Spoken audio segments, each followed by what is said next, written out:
Otavalo informa.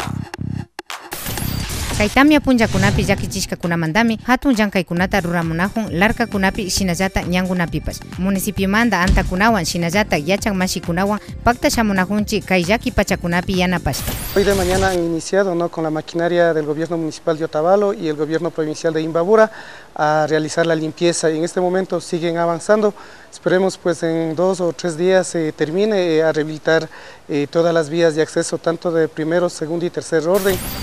Agua potable y alcantarillado okumanda tiyukuna hasta Huambachaca kayana paita pacta chimunajo ama hasta yakikuna tiachun shamu punjakuna.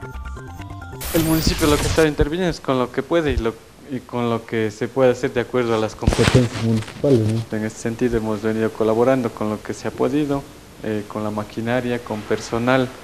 Hemos estado pendientes en toda la zona rural en coordinar las actividades con el COE cantonal para sacar adelante y hacer la limpieza de vías o lo que se requiere.